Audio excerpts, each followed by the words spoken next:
When were you born? April 21st, 1931. And how old are you now? 69. Where were you born? I was born in Czechoslovakia when I was born, in a small village called Herince.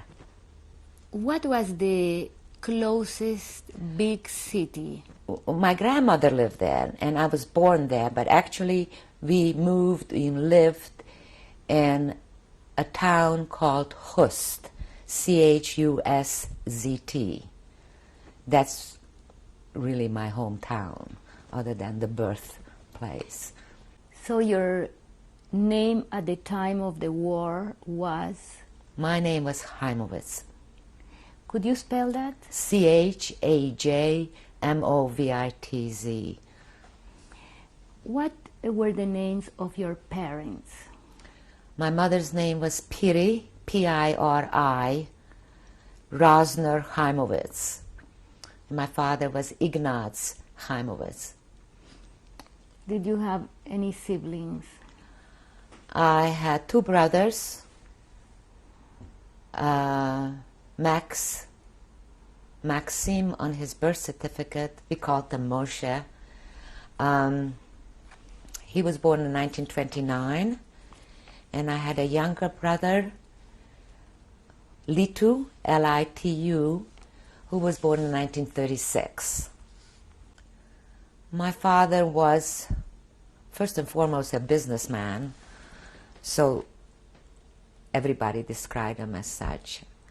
I remember him vaguely. I was his favorite. He was tall, he was handsome. He was a very good person. He was very wealthy, but always shared whatever he had. He was in the lumber business. I know that whole communities of Jewish people were warm during this winter time because of the wood that he donated for firewood. What was the name of his business? He had a sawmill and he had forests. It was under the name of Chajmovitz. And then there was a furniture factory which was under the name of Chajmovitz and Dunkel. It was all in the area. The forests were, this was at the foothill of the Carpathians. So he had land, forests up in the mountains, and had his own train where the lumber came into the sawmill. For the time and the place, for that era, it was a big business. What can you tell me about your mother? My mother was an extremely soft person. I feel she had an artistic soul. It's the only way I can describe her. I feel in another time she would definitely be an artist. She would have been. She could sketch you in a second. She never studied it. She was a homemaker. Everything she did was absolutely perfect. She did a lot of embroidery and mostly Gobelin. That's Petty Point. And kept home. Very close to her family, was very close to my mother's family. My father had only one sister, but my mother had several siblings, and was a very loving, close family. Do you remember the home where you lived, the house? I remember the home very clearly. What was it like? The house we lived in was built, was a new house. what's interesting about it, if you describe it, it had 2 kitchens. Of course, air conditioning didn't exist. And in the summertime, we used the summer kitchen. And I guess, so the house wouldn't be, because the big kitchen, the winter kitchen, was sort of in the center of the house. And this way, the house didn't get warm. I mean, that's the only thing I can think of why. It had a bathroom, which was, almost unique, because there was no indoor plumbing in most of the houses. So we had running water, like in the kitchen and bath, I see it clearly in my mind. What about your grandparents? Did you know any of them? My grandmother on my father's side lived in Herencha, where I was born. My father used to make me and my brother. We used to sort of alternate, and then it was mostly left to me to visit her. So I used to go back there. I remember that village clearly also because of these visits. Did not like it. She lived alone with some servants, and I was little, and I just didn't like being there. But my father thought that because she was alone, that we should visit her. But she was a very active, busy lady. I always looked at her as ancient, but I think she was only about 64 or so when she was killed. So I don't really know. Maybe late 60s. Now, you had 2 siblings. Two siblings. What was the order? The first one was a boy, and I was in the middle, and the youngest one was a boy. What was the age difference? 5 years. They're 5 years apart. 5 years. I was 5 years older than my little brother, and 2 years younger than my older one. What are some of your memories of Hust? Older people, perhaps, people who were a little older than I at that time would have all kinds of things to say. I remember it as, to me it was a big town. There were schools, there was a movie, 2 movies to go to, lots of friends, very happy. What about your religious life? We were what you would consider modern Orthodox, kosher home. For the time and that place, it was not as religious as some people were. Where did you go to school? In Hust. Started out in Czech kindergarten. We were still Czechs when I went to kindergarten. Then we became Hungarian and went to the Hungarian public school. How was the transition from being Czech nationals to Hungarians?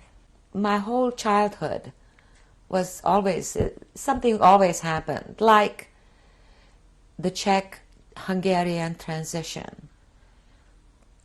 It was so bad because we didn't know to the last minute, will we become Hungarians or will we become German? What's going to be? Because there was an upheaval in 1938, I believe. And then we became Hungarians. And that's when Hitler decided to reapportion the area, and part of Romania became Hungary, part of Czechoslovakia became Hungary, which originally, at my mother's time, when she was a young girl, was Hungary. Then it became Czechoslovakia, then it went back to Hungary.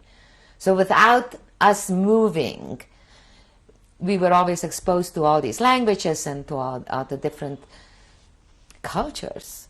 So it was an upheaval when we became Hungarians, but I always spoke Hungarian, so that was not a problem. Do you remember any religious celebrations? Well, we celebrated all the holidays, very strictly observed. Not just Rosh Hashanah, Yom Kippur, but there was Shavuos, there was Purim, there was everything that Sukkot. As a matter of fact, our house was built above the summer kitchen, which was part of the house really, in an L shape. There was a permanent sukkah.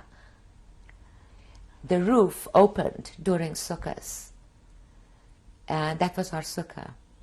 So that shows you we were that religious. What is your first memory of the rise of Nazism? That things were going to change? I remember being 4 and 5, and I don't know whether it was on a weekend day or during the week, or it was like the whole town was quiet, and they had microphones like set up, loudspeakers, and hearing Hitler's voice. I remember that clearly. Booming through the whole town. And being aware that it's something terrible. Nazism as such, the very name, I did not know. Because we had our own Nazis, the Hungarians, which were not called Nazis. They were the Nyilas, they were called Nyilas, which it means arrow, the Black Arrow group, or whatever they call themselves. But it wasn't prevalent till later on, till the last year. So that while we knew things are going on, we didn't know the truth. Maybe the adults knew and I didn't know. I was aware of grown-ups talking about things, but I was comfortable. I was happy in my little world. I was really not part of that worry. You were talking about that memory of Hitler's voice coming on Yes, the and it was something, I heard it, and it was, you couldn't help, it was blaring, blasting. But I felt at that age that it had nothing to do with me. It was there, and it was something perhaps for my father to worry about. I can't quite explain it. Maybe my parents gave me that feeling. Nothing changed for me. I can only what I felt and knew. Nothing changed for me till the very end. As a matter of fact, in 1943, I was sick. I had pleurisy, and I was skinny and didn't want to eat and whatever. And they packed me off to Budapest, on the Buda side, to a resort. Well, it wasn't a resort, it was called the sanatorium. It was for the purpose of gaining weight. Sometimes I feel it saved my life later on. Because this was already the summer. I did so well there because my mother wasn't there and my father wasn't there. And I sort of ate what they gave me and had a great time there. And I was there for like 4 or 5 months. And didn't come home till, it was after the holidays of 43, so it was late in the fall of 43. By that time, things were bad as far as talking. There was an opportunity that was passed over by my father of leaving. We could have left for Palestine, but my grandmother said no, and my father didn't want to leave her. And I remember that discussion at the dinner table. In fact, it was Friday night, I remember. My mother looked up said, because my father said, you would have to pack a backpack and walk out. He had some guy. My father was the last president of the Jewish community. It was called Rosh HaKol. It was the rest, and he got this. I guess you paid for. I don't know. He got tickets, passes, whatever papers you needed, and he gave it to somebody else because I don't know why. Whether he didn't want to leave my grandmother, whether he felt things are coming to an end. Looking back, I just couldn't imagine how you do walk out of a house. But of course, later on, they showed us how. You know, there's another thing we didn't believe. I have to mention this. In 1942, because we were such a border city, borderline, in the sense of, were we Slavic, really? Were we Hungarians? We were Hungarians, but they considered some people not Hungarian. Who, I don't know. But in 1942, they picked up many families, including all the Jewish people from Heimlichen, where my grandmother was. And they put them on a train, and they were going to send them. The train that had that village, Heimlichen, my father somehow, I don't really know, I just remember terrible things. My grandmother was brought in and put to bed, and we pretended that she was sick, and my father was running around with officials, and somehow he managed. He disappeared for 2 days. He went to Ungvar, which was the county seat, and papers were gotten, and these people were sent back to their home. But some people from Hust, the whole village, 900 people, were sent back to their home. This is in 42. And some guy, a man who is now a rabbi and a principal of a yeshiva in New York, in Brooklyn, sort of told me more about this story, but it was a whole story. How my father managed that, I don't know. Then there were people who were sent to Poland because they were considered not Hungarian as far as nationality.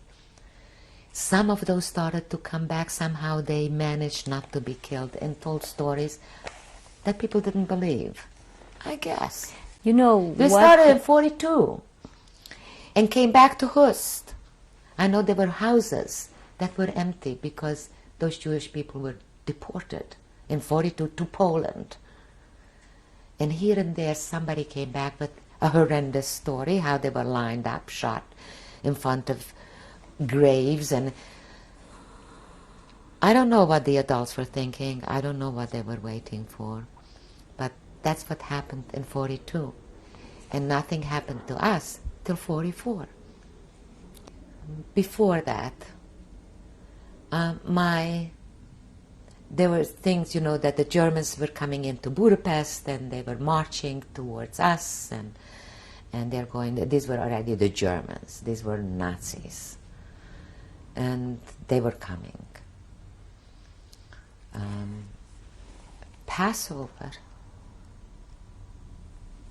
that spring Passover was very early, and the day after Passover, I know that we had Passover dishes all over. That's why I remember it somehow. And they came at 6:30 in the morning, very early in the morning, and they were banging on the door, and they came for my father. And my father was arrested separately, the first one in the city. I mean, they just arrested a few people at that time. And one of the synagogues, the most Orthodox synagogue, was vacated, was empty, or made empty for these people that were arrested. And that was a horrendous thing to us, because there we were without my father. That happened the day after Passover. Don't know the dates, but it was the day after Passover. Oh, we were already we were already with the Jewish stars, with the yellow stars. That started before that. But things were happening. What can you... I just remember, what can you remember? What do you do when you're 12? You're upset. You're terrified because your father is arrested. You're wearing a star. You're... the very air is disturbed around you daily. Everybody's quiet, nobody's talking. We were not talking somehow to each other in the house. And then after my father was arrested,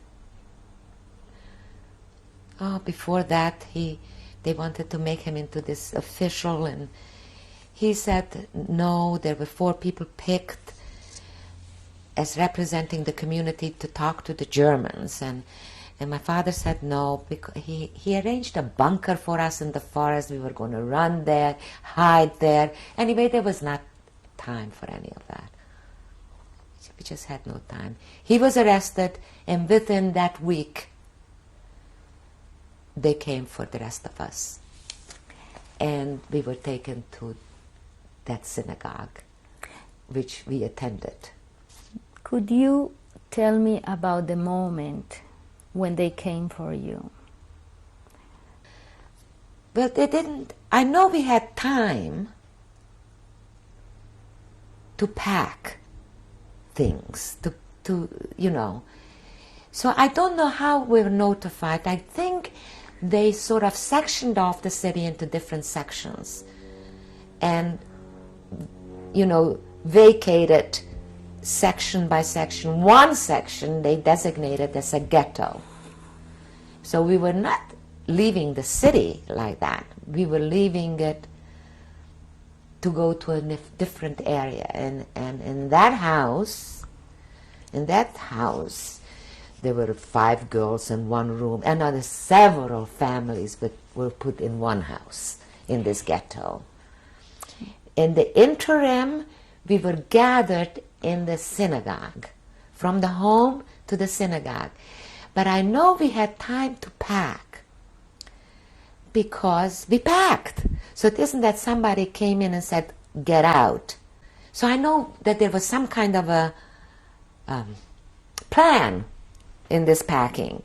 Now, when they were notified, you'll have to leave the day. In other words, did we have a day or a half a day? I don't know. I know that I had to do I was doing a lot. My mother was not doing so well. I just remember that. But we packed, and we walked out of there. And how that was to walk down that street with these packages on your back, carrying stuff, a lot of stuff, as much as we could. We didn't know. Necessities, clothes, and I don't know what. I don't know what we considered necessities. And the only time I have heard this described best is Elie Wiesel's book, first book called Night. And because his hometown was just really miles away from my hometown, it happened exactly the same way. Of course, he put it much better than I can, of how we walked out of the house, carrying those bags. And I think a fiaker, we hired a carriage to help us. I sort of remember that, walking down the center of the street, and the non-Jewish people looking through their curtains, hiding behind the curtains and looking at us. That's how we walked out of the house. We then stayed in the synagogue till more people were assembled, and then we went to the ghetto, which was designated a certain area.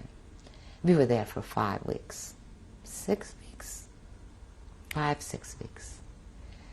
The day before we were being vacated from the ghetto, my father was released from that arrest, came to join us in time so that we went to Auschwitz together. Tell me about your life in the ghetto. Well, you know, I considered myself, I so wanted to be a big girl. And they put me in a room with big girls. They were late teens, which I thought was so big and sophisticated. And so it was, they were talking in the evening about different stories, not terrible things. They were talking about boys and I was listening. So it was sort of, I thought it was fine. I didn't miss anything. We were very crowded. My mother was very concerned about my father. And I constantly felt something is going to happen. Tomorrow. Something terrible is going to happen. So I don't remember my activities, really. I was not with any friends that I knew, you know, from town. So that it was something so abnormal, so strange.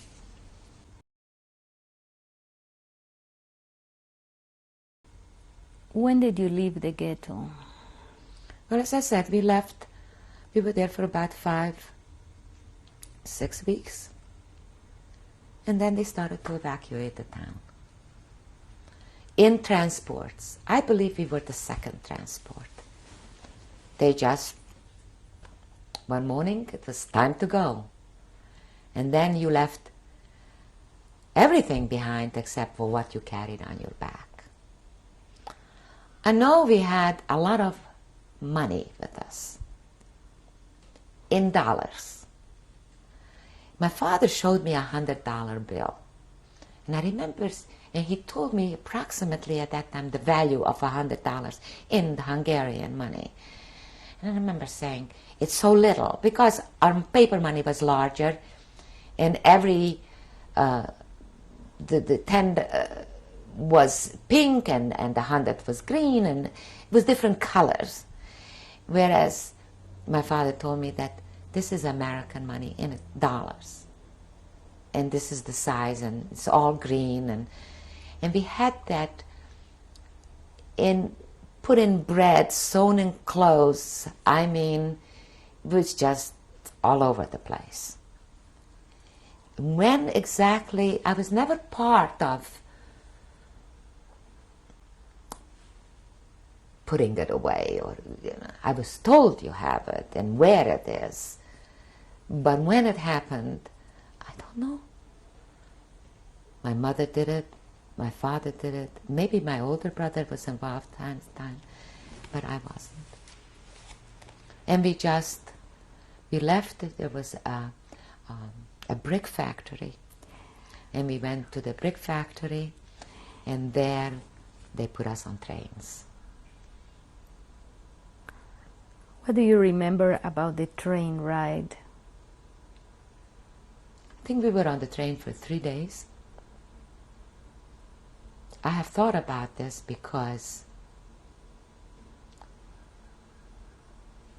I don't remember going to the bathroom. That bothered me for the longest time. Where did I go to the bathroom? But we were just stuffed into that train. There were 90 people in one wagon. We were in a corner, and we were near the little window. You know, there is a window, a narrow window that had barbed wire across it. That's where we were. So I know my father could look out periodically, sitting on a suitcase, in that, and the train just going. I don't know why it took so long to get to Auschwitz, but I think it was 2 nights. Well, the first day, they were just putting us on the train. I don't know when they really got started. They searched people. they found some stuff. They shot a person because he had something hidden in a shoe. That was before they put us on the train. There was confusion, there was chaos, but it was somehow silent. Do you remember if you were told where you were going? No. No idea. Nobody was told. Nobody had any idea what the next day brings. Who guarded the trains? There were not many SS, but there were SS. This is all German, but they were helped by the Hungarian arrowheads. But you know, when you search, you know, they told you you leave all the valuables behind, you know, stuff like that. Were, you know, but people had things hidden on their clothing, in their clothing, on their body somehow. When they found something in a man's shoe and shot him, that was, you know, still in Hust. We knew it wasn't. It was, you know, everybody was just trying to get rid of whatever they had. What do you remember about the arrival in Auschwitz? Well, I think on the third day, we pulled into Auschwitz. And my father was at that little window, which wasn't really a window, it was just an open thing with wire across it. By the way, we were throwing out $100 bills during the night through that little window. For 2 nights, we made little like planes out of it, because by that time we were afraid we will be searched again and they'll find it, better not have anything. So we threw out a lot of money. My father and I don't know why I and not my older brother, but I remember he pulled me up to the little window so I could reach out and do it. That was on the train. Then we pulled into Auschwitz. And then, I mean, I didn't know it was Auschwitz. The train stopped. We arrived. My father looked out and he saw people in prisoners, like jackets and pants or skirts or whatever. And he said, well, it's a working camp. I don't know what he saw on arrival. And then those doors opened, big clanging noise, but we were far away from it. We were in the corner. My father pushed his way to the front. By that time, people started to get off. We were still on. And he heard a man who was reaching up to help a girl down. He said to the girl, whatever they ask you, say you are 18 years old or 17, whatever. My father came dashing back to the corner. First he made me take off my sandals and put on a pair of lace-up heavy shoes, which I had. And same with my brother, because it was June. He made us put on, they told us to just get off the train. So he made me put on, I had 3 dresses, one on top of the other, and these heavy shoes, and he turned to me and he said, and we, as we were doing all of this, we were sort of walking towards the door. And in the last minute, he like looked around. He said nothing to my mother. He said nothing. He was in such a, thinking back, I think he was like in a daze, but he held my arm. And I swear I can still feel that pressure on my arm. And he looked around and he looked down at me. He told me to say 17 if somebody asked me how old I am. And it was like, I felt like he felt like there is nothing else I can do. he asked you to say 17. He told me... And what was your age? I was 13. Just 13. It was like 12, 13, 13. And very skinny. And he got off the train because they were already yelling, men off on one side, women and children on the other side. He got off, my older brother with him. I got off with my mother and little brother. And we started to march. It takes a long time to explain, but it all happened in minutes.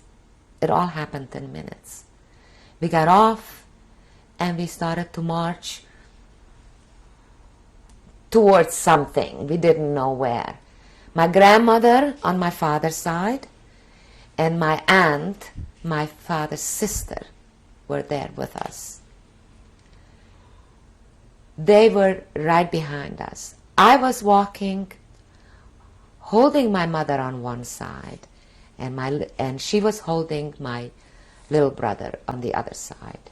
And that's how we arrived to the lineup, the line of SS who stood there and started selecting. It all happened very fast. When it came to us, at that time, they did not separate the children from their mothers. It was easy. So many. You see, we were the Hungarians. All this happened already. It was 44. The war was literally coming to an end. They did not speculate too much.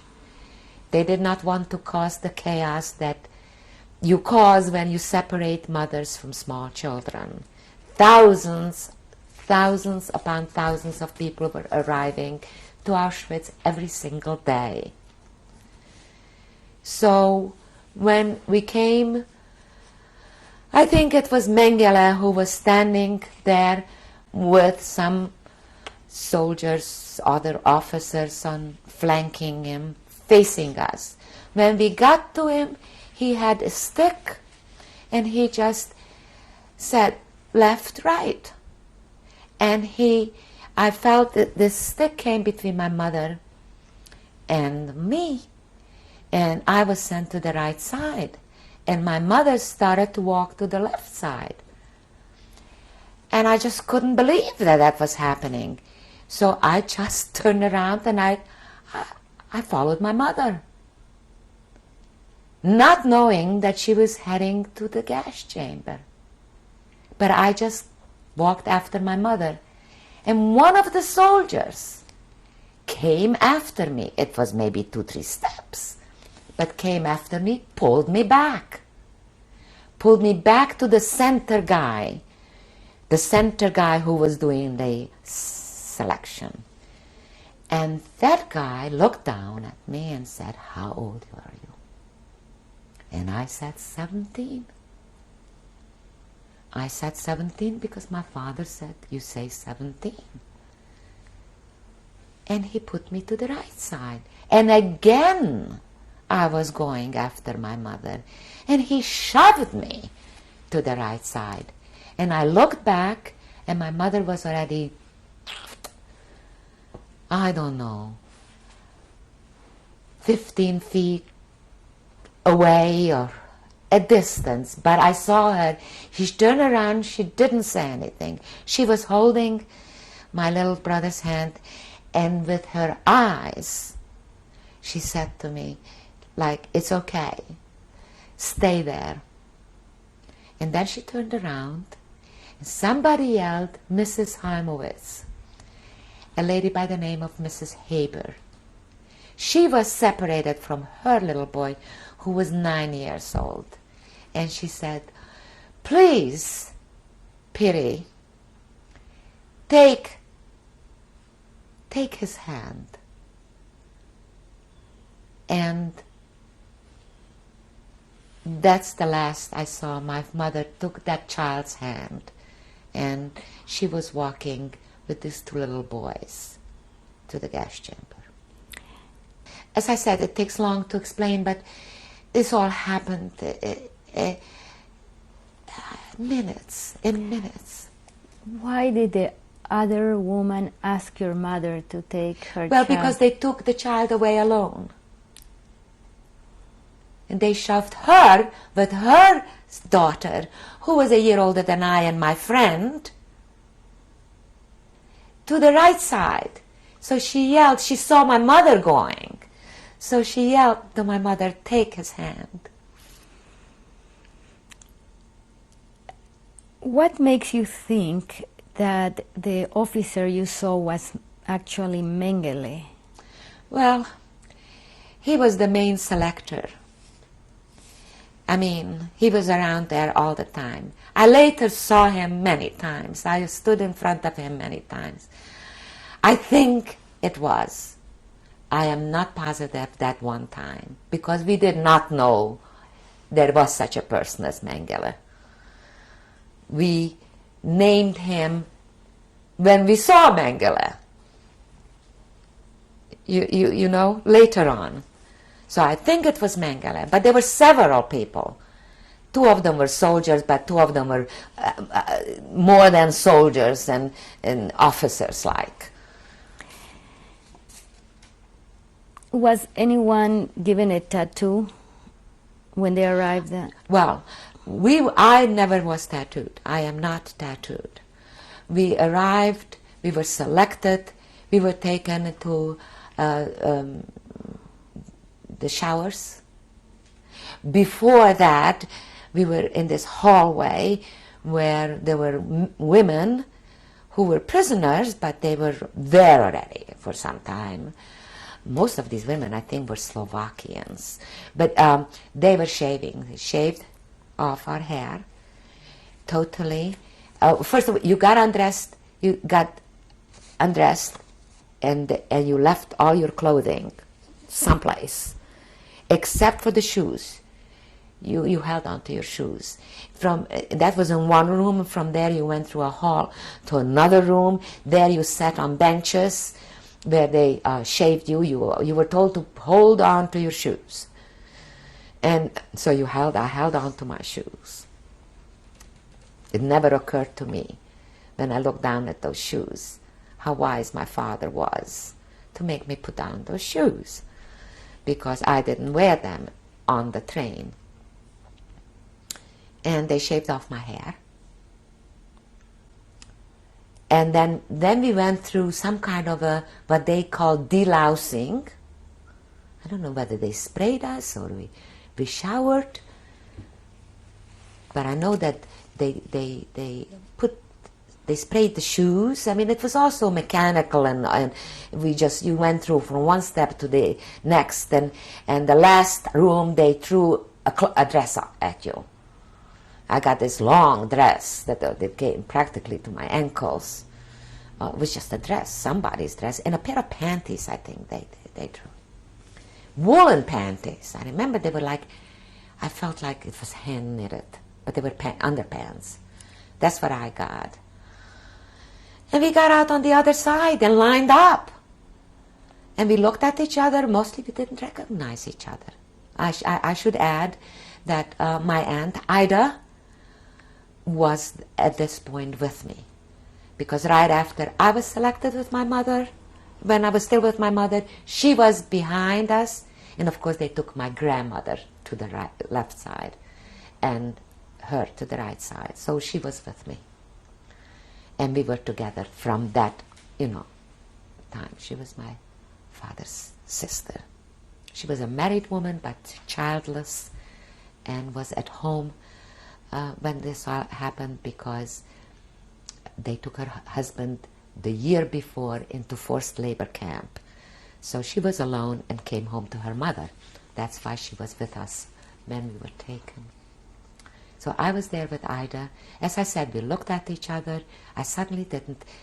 You know how it is when you have long hair, thick long hair, and you're shaven, and everybody else around you took a long time to... we didn't recognize each other right away. And I never saw myself. I really didn't know how I looked. We were taken, then lined up in fives. Our whole year, our whole life was counted in fives. So we were lined up in fives, and we were marching towards our, because I really think that it was Birkenau that you arrived, and the crematorium was there, and not one, all the crematoria were around there, and the delousing and the shower room and all of that. After we were there, we lined up and we marched towards Auschwitz. Was it all Auschwitz? Or we were marching to our barrack. It was a march, and we were put into Camp C. That's why I say nobody was tattooed. Nobody in Camp C was tattooed. That first night, we were in barrack 28 or 30. I know it was an even number, because there were 32 barracks, and we were in the and we were put in there. It was terrible. It was terrible. There were no beds there. It was just an open barrack. And we were sitting on the floor. We didn't know where we were, because by the time we were finished with all this, the shaving and all that whole day, it was dark. By the time we reached into Camp C and into our barrack, it was dark outside, and it was dark inside the barrack. There was no light. We were sitting in the dark, and I remember that I got very cold. My head got very cold. I don't know why. It was June. Whether this was very cold, or maybe it was the end of May, but it was not cold. I don't know whether it got very cold there during the night, whether I was cold because I had no hair, plus it was cool. But my aunt said to me, you know what? Take off the panties and we'll put it on your head. That's when I realized how thick the panties were. I said, because it was like a turban, like a knitted turban. And I had that on my head during that first night. When it got daylight and when they opened the big doors and we looked around, I don't know, hundreds of people were put in this barrack. And then somebody yelled that the men are on the other side in the same camp. We were let out. The men were on one side, the women on the other side. We started running around up and down looking for people. I was looking for my father. I knew he was with the men. Well, I never found them. Could you see across? Yes, it was just a street in the same camp. And that only lasted till that afternoon. They then took the men away. It was, I don't know why. Maybe it got dark and they just didn't know what to do with these new arrivals. They put the men on one side and the women on one side in Camp C. But the men and women were never together. So by the afternoon, they took those men away. I saw people from my hometown, and I was yelling, where is Daddy? And they said, he's here, he's here. It wasn't until 2 years later that I met some people who told me that my father was looking for somebody that didn't believe it, because I think my father from far away saw my mother go to the other side. Never occurred to him that I did not go. But he was looking, and later on, there was a man who saw me, and I said, you know, go get my father, go tell him I'm here. Told my father. The man survived. And he is the one, and his son said, we had to swear to your father on a daily basis that we saw you, that you made it to the so-called right side. But we never saw each other. You must realize thousands of people on each side. By the afternoon, they vacated that side, and they started to reassign. More people were coming in, more women. That's the first day. We ended up in block 27. And that's where I stayed. Block 27, Camp C, never tattooed. Why? We did not realize that that was the camp from which they selected people to go to work. They tattooed them at that time. And that we were sort of the disposables. Actually, we were in much more danger not being tattooed.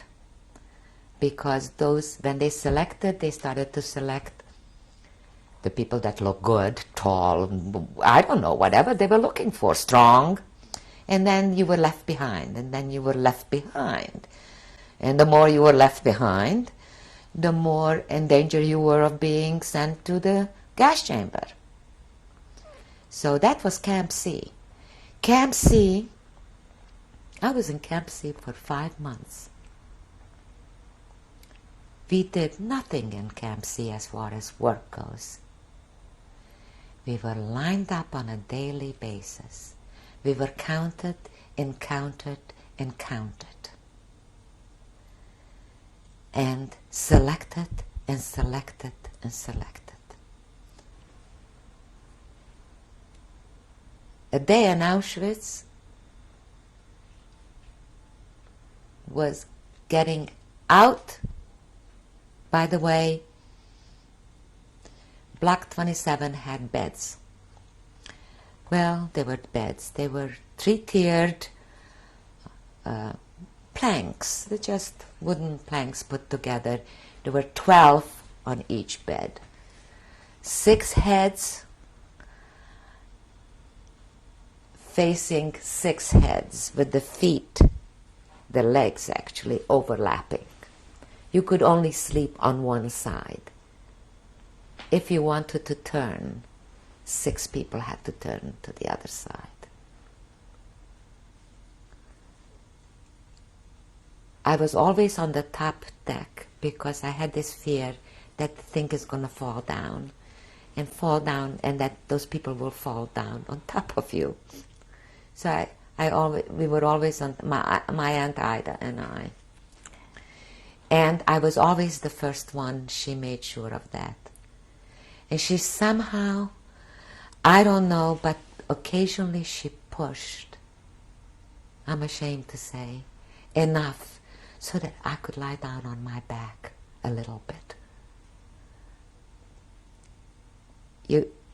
You understand what I mean? That was the sleeping accommodation. They started to get us out at 3 o'clock, 3:30 in the morning. I know it was always dark when we got out, up in the morning, and started to line up in 5s between each block. There were 2 sets of 5, columns of 5s. And then the block Älteste, which means the person in charge of the block, which was a Jewish girl. She had hair. She was in Auschwitz for 2-3 years already, because they were all from Slovakia, and they were brought there and built the camp. They actually were the ones that built Auschwitz. These Slovakian, well, women in our case, I guess there were some men there too. And then they were given, those that survived were then given positions and were in charge, not in total charge, but were in charge of these Hungarian women that started coming in in 1944. How did they treat you? Her name was Alti, the one in our block. I see her for some reason. She was not very nice. And I cannot... They were under pressure. They were under direct SS. They were the ones directly responsible to the SS. How many men, people that are in the barrack, there was a correct number. So they started to count us, and count us, and count us, till the SS people came. The SS people came every day morning. Well, we were there for like 2-3 weeks, and I had to go to the bathroom. Oh, we were still standing in line, not being counted by SS when it was already 7 o'clock in the morning, sometimes 8 o'clock in the morning, and we were still standing. And then the SS woman would come. More than one, but she would come, and she always had this stick. What do you call it? A club, really. You know, she counted with that like a baton, a heavy, and she counted us once or twice, then checked whether that's correct, and moved on. This was called Sail Appel, and Sail Appel just lasted for hours. After that, we got coffee to drink, or a coffee drink. It wasn't really coffee, it was something dark. And I think each group of 10, or was it 12, got a pot. So you really drank from a pot. It went round and round, whether it was soup or that coffee in the morning. So we got that coffee in a pot. If you drank, you drank, and if you didn't drink, you didn't drink. You didn't have your own cup or anything. And then sometime in the afternoon, I think, we got a piece of bread. It was just sort of a square, I don't know what was in it. It was dark, and I don't know if it was flour or flour mixed with something. But I know that I ate very little or nothing for the first few weeks, till my aunt, they started to force me, you must eat, you must eat. And pretty soon you ate whatever they gave you. It was enough, I suppose people didn't die on it. But you were still, you know, you still had your fat from home that you lived on, so to speak. 3 weeks after we were in Auschwitz, I had to go to the bathroom during Sail Appel. And I went. And I wasn't supposed to. I went. And on the way back, some other block Älteste got a hold of me and put me in a line in her block. She was missing a person. You know, people were sort of walking around. And then our block Älteste, when she counted, was missing. She came. I didn't find out till after Sail Appel that she beat the 4 that were standing black and blue, so that they will remember that you never leave your line. I came back, and the others were just sitting there.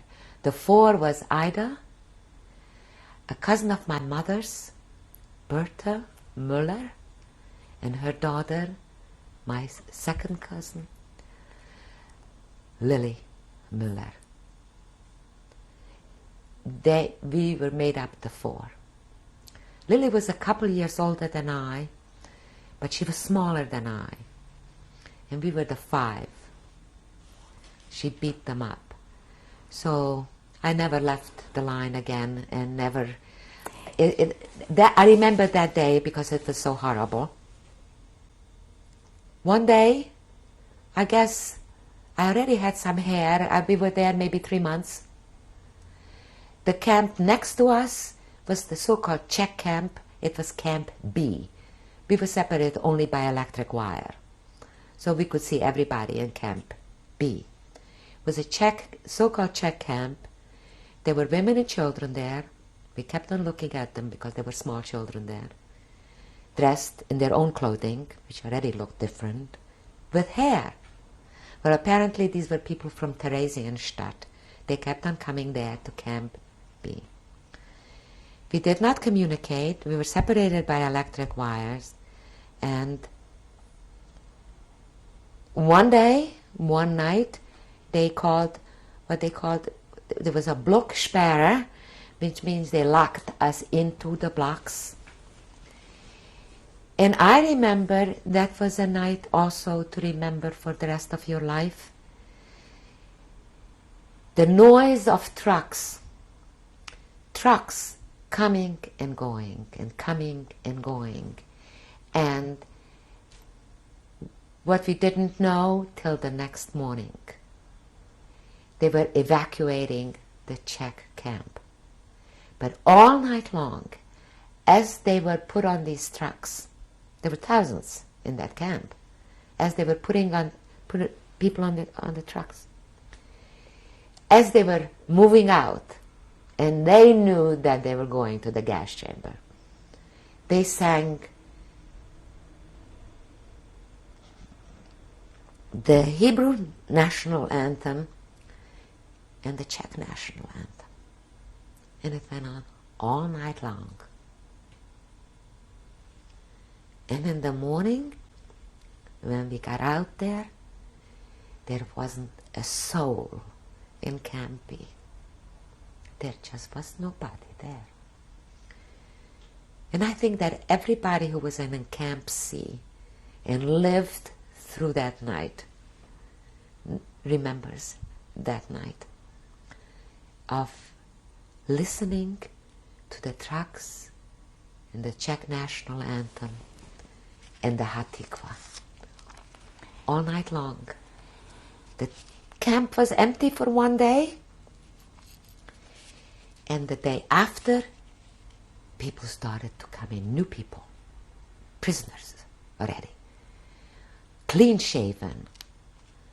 We kept on staring at them. We didn't know who they were.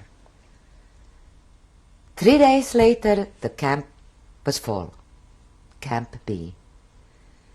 One morning, one noon, somebody was yelling for my name. I came in Hungarian. They said, Eva Chajmovitz, come to the wire. I came running. I just said, go. Maybe it's your mother. Because we just blocked out of what was happening.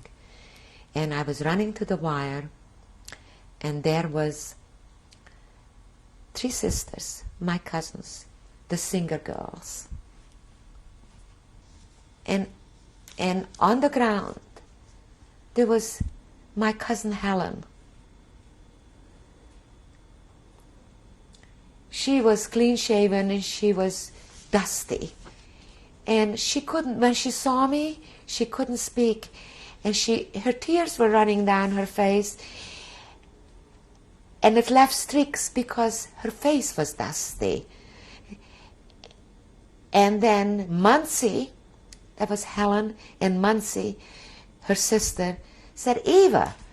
And we realized of who we were, and they were 3 sisters. And I remember the first thing I said, where is Lily? That was the 3rd sister. And Muncie said, she's very sick. And she is in the block. Oh, it was something. Every day after Célapel, we would meet and sort of stare at each other. We were very close, I must add. We were sisters' children. And we were very close, spent summers with each other. And they were just amazed that I was there. Because I was the baby among them. They were all older than I. And they found out that somebody from their hometown is something, a block Eltester or something. And I went there, and that woman gave me soup. And I took that little pot, had to be a little small because I was giving it to Helen through the electric wire to give to Lily. I think they were all there for only 2-3 weeks. I never saw Lily. I found out after the war, because all 3 of them survived, that they propped her up. She had scarlet fever. That they propped her up for Célapel Otherwise, they were just hiding her till she got over the big illness. But I was giving her soup while they were here. I went to this woman, and I always got a little bit of soup and gave it to Helen or Mansi. And then one day I got to the wire and they were not there anymore. That's how it was. You met somebody and they appeared and they disappeared. And I never saw them again, the three sisters, till way after the war. As time went by, into the 5th month, there were always selections in Auschwitz. And there were newcomers for a while, but then there were no more newcomers. And they were just selections. And I know that, our maid was with us in the beginning. She was taken away. She was tall, she was blonde, she looked good, she looked like working material. We were constantly left behind. And into the 5th month, there were selections every day. But more and more, the selections were for the gas chamber, not for work. Started to look bad for some reason. That's why I know that Mengele was around all the time, because not always, but very frequently for major selections he would appear. And then one selection, as I said, it was already towards the end of the 5th month. It was a big selection. They locked the block. Mengele came, and we knew, we looked bad already. We knew things were just not going to be good.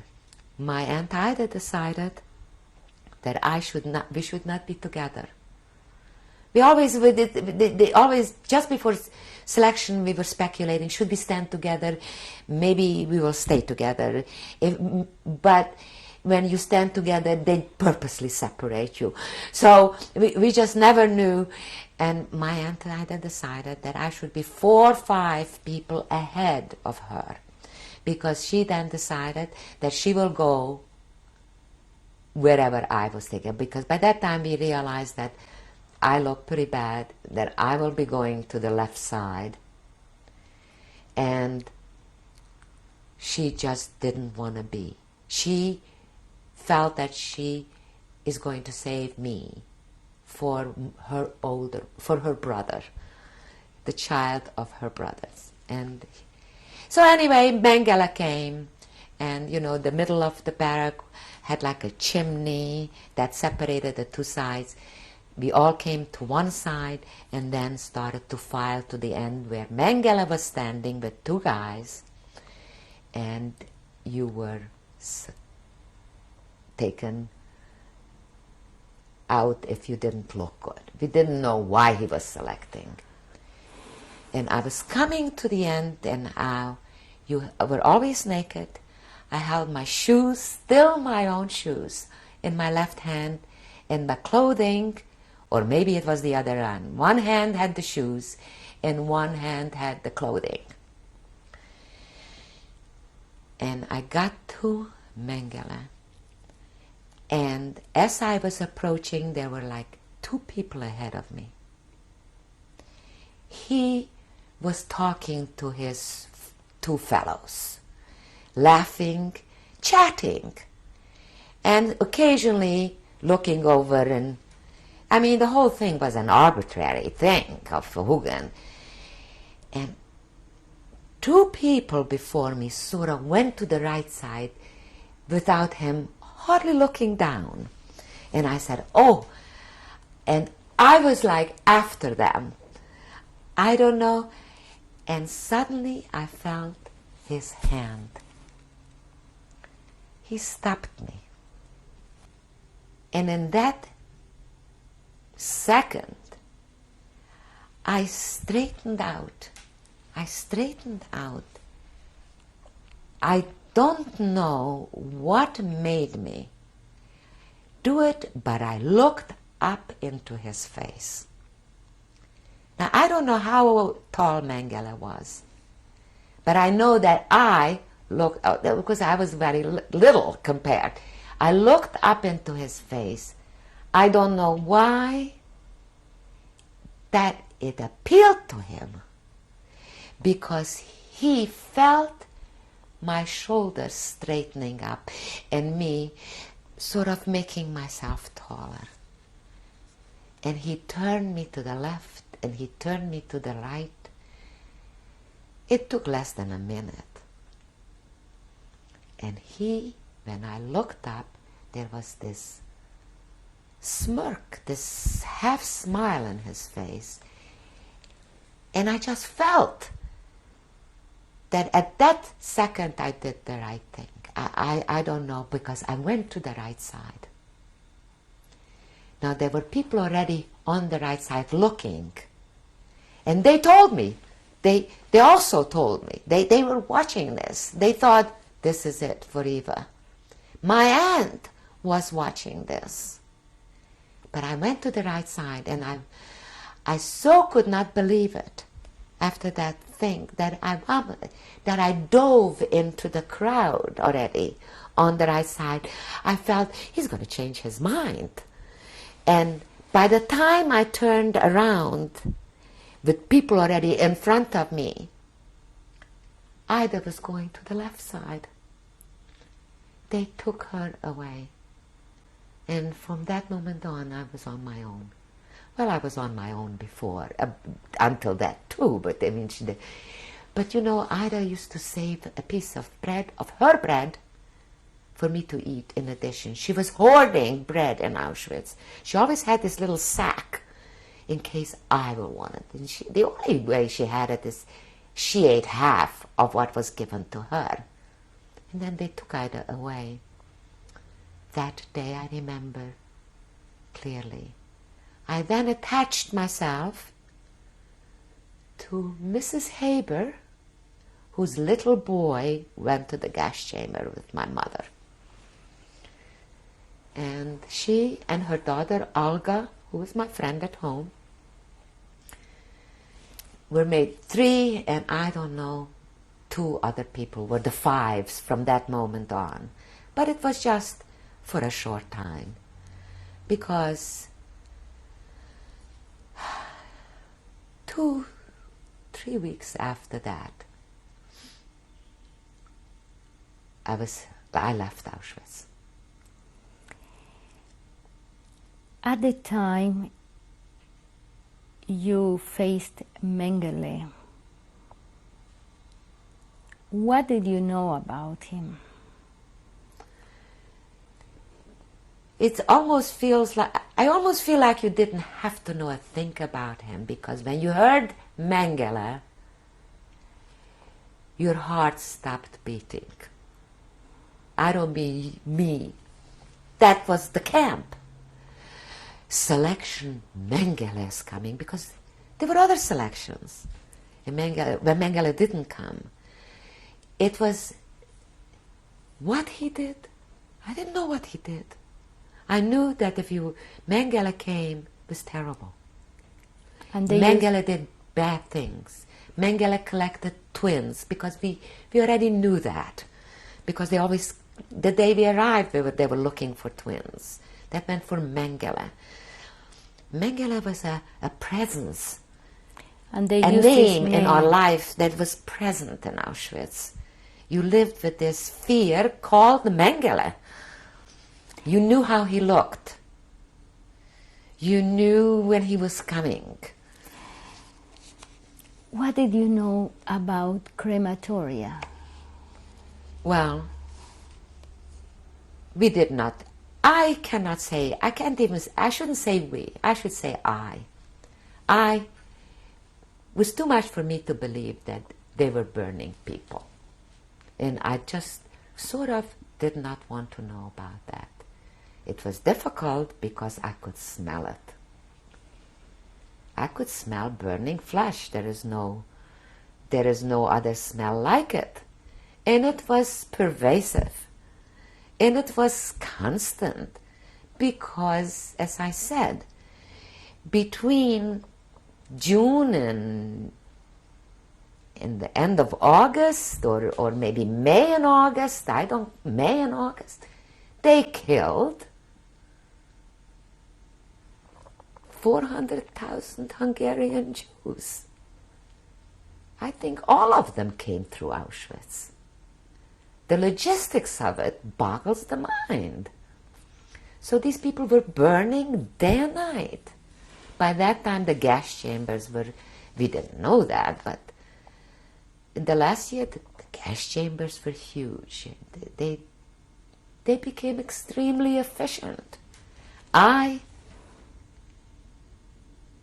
In back of my mind, I knew that they killed my mother, but not quite believing that, because I knew I couldn't live with it. And so,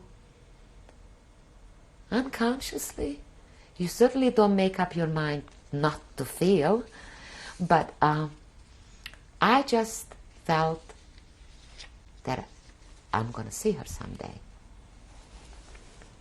Otherwise, I thought back onto Auschwitz and me, and such a sheltered life before that. How did I look? I mean, in Auschwitz you could see dead bodies. You got up in the morning, there were dead bodies, naked, in between the barracks, lying in the gutter, waiting to be picked up by the commando, that was their job. Bodies! There were people who just went out and grabbed a hold of the wires and electrocuted themselves. I never saw a naked body before I went to Auschwitz. How did I go through that daily? I don't know. When they took Ida away, did I cry? No. I didn't cry. She went, I stayed. It was just that. I really think that I felt nothing by that time. I didn't plan. I didn't look left or right or try. There was nothing to do. There was no way to save yourself, to stand in the right place. If you died or if you lived, it was an accident. About a very short time, maybe 2-3 weeks, but it was cold. As I said, it was way past the holidays, so it's always in the fall. It was cold. And by the way, that selection, when they took Ida, they took people who had a scar. And Ida had a hysterectomy scar. They took appendectomy. He did not want to have scars. That was his thing that day.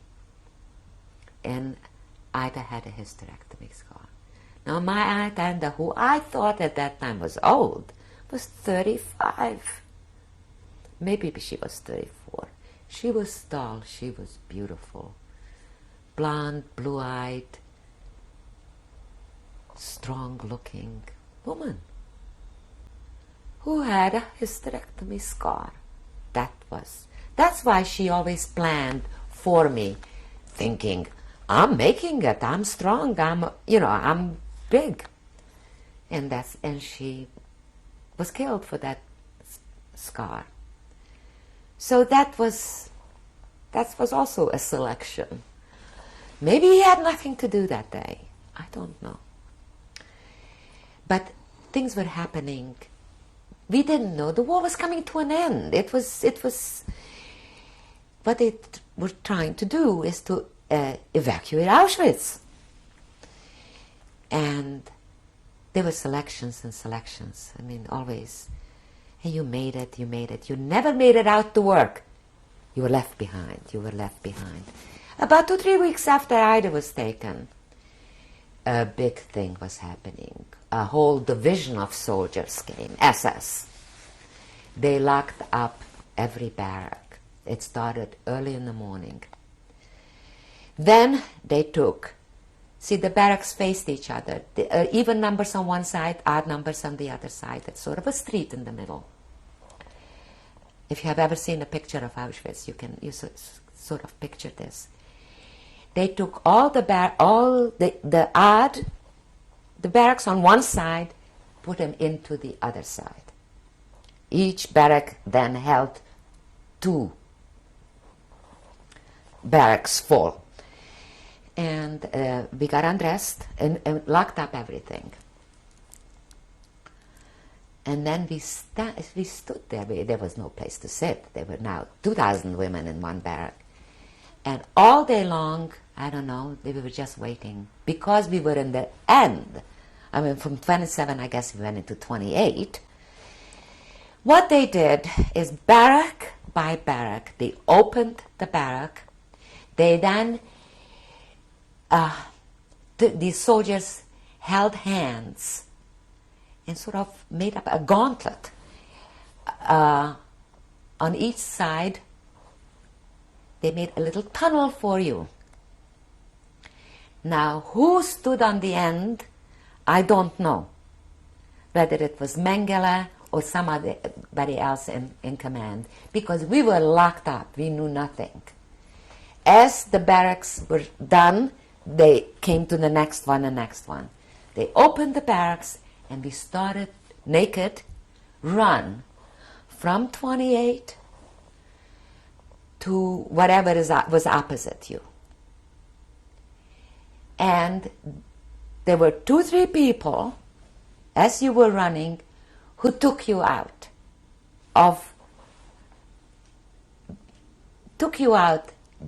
They were not selecting for work. If you were taken out, you were in bad shape. You went to the gas chamber. And we knew that was that kind of a selection. And they took a lot. And I remember that day, I did not know it was my last day in Auschwitz. But I remember that day so clearly because they said, okay, next, to start running. And my hands sort of stretched out with the shoes in one hand and the clothing in the other, and I started to run. And I remember I was so light. I thought I was flying across. That's how I felt somehow, that I'm just going to fly across to the other side. And I made it.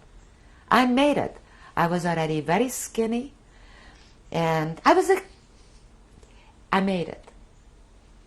And that night, when that day was over, it was already evening. And we were sitting on the ground. We ended up in the barrack. There were 2 barracks without beds or anything. We're sitting on the ground in a semicircle, sort of speechless, because it was a horrendous day. It was a horrendous day. And I don't know why. Sometimes, I don't know why, but I said to Mrs. Haber, who sort of took charge, I said, I am thirsty. I hear that the other end, there is some water on the other end. And she says, okay, go and drink water and come right back. And I went to the other end, and there was a Blockeltester who had some container in front of her, and with a ladle was giving water to drink. And I came up and I'm drinking water, and what was odd about it is that I was never thirsty. And I don't know if I was thirsty at that time, but that's what I did. When I looked up, the lady who was giving the water was the woman who gave me the soup for my cousins 2 months before.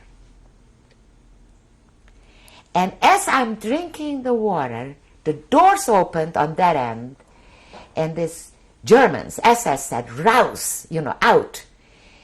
And the woman said to me, this is a good transport, get in, get out. But the whole thing happened very fast, and I said, oh, I'm going to go tell the Habers. Well, they were on the other end. She says, get out. And I got out.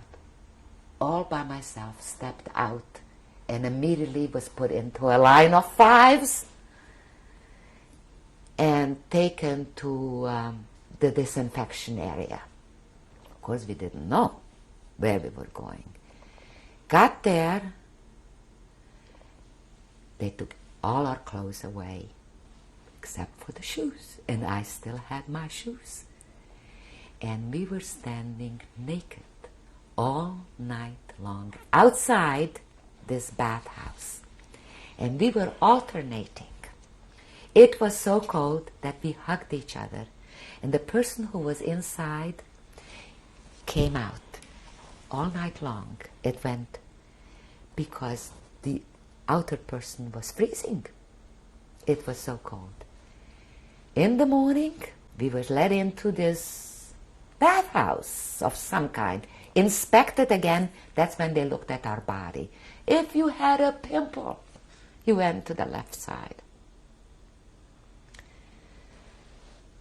And we were selected, given clothes, not clothes, but I got rid of that long dress and something that was closer, you know, it was something to my knees, I remember, and put on wagons, and that night got out of Auschwitz.